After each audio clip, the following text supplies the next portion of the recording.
The winds howled over the vast Hungarian plains as the Ottoman army, nearly 100,000 strong, advanced westward, banners whipping in the autumn air. The roads, soaked by relentless autumn rains, slowed the march, yet Suleiman the Magnificent pressed on. His destination was clear: the Habsburg stronghold of Vienna, the gateway to Western Europe. For years, the Ottomans and the Habsburg dynasty had fought over control of Hungary, but now, for the first time, Suleiman sought to strike directly at the heart of Habsburg power.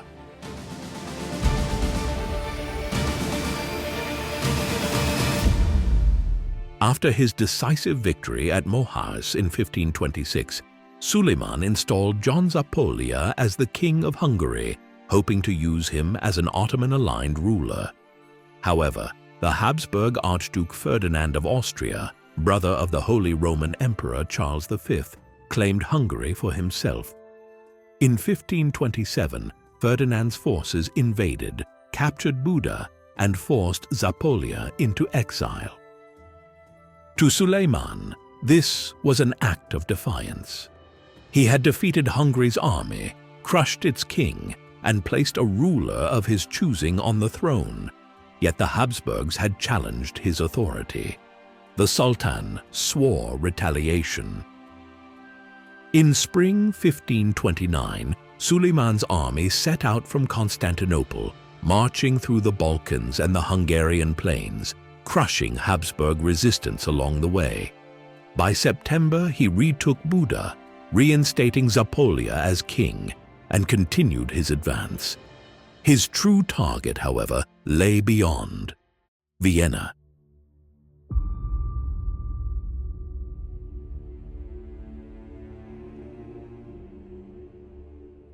By late September, the Ottoman army reached the gates of Vienna. The city, though fortified, had only about 20,000 defenders, a mix of Austrian, German, and Spanish troops, under the command of Niklas, Count of Salm. Against Suleiman's massive force, they were heavily outnumbered. However, Vienna had a strong defensive position. Though its stone medieval walls were not designed for modern siege warfare, they had been reinforced with earthworks and wooden palisades, absorbing the impact of Ottoman cannon fire.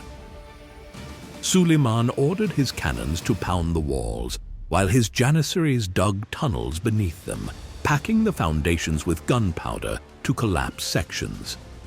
The defenders, however, countermined these tunnels, detonating them early or flooding them, preventing major breaches. On October 12th, after weeks of bombardment, a small breach was finally made. The janissaries launched a furious assault, attempting to storm the city. The defenders, despite exhaustion, held firm, using makeshift barricades and raining down flaming debris on the attackers. For hours, the battle raged at the breaches, but Vienna's defenses refused to break. Then, the weather turned against the Ottomans. Heavy rain and an early cold snap turned the battlefield into a muddy swamp. Artillery pieces sank into the soft earth, supply lines collapsed, and many Ottoman soldiers suffered from exposure. Realizing that a prolonged siege would be impossible before winter, Suleiman reluctantly ordered a withdrawal.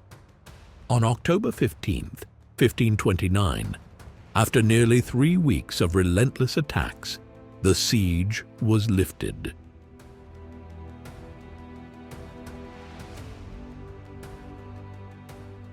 For the first time in his reign, Suleiman had failed to take his target. Vienna remained a Habsburg stronghold, and the Ottomans, despite their power, had discovered the limits of their expansion into Central Europe. Yet, the campaign was not without success. Suleiman had reasserted Ottoman dominance over Hungary, reinstated John Zápolya, and forced Ferdinand's forces to retreat. Though Hungary remained contested, it was now an Ottoman vassal state.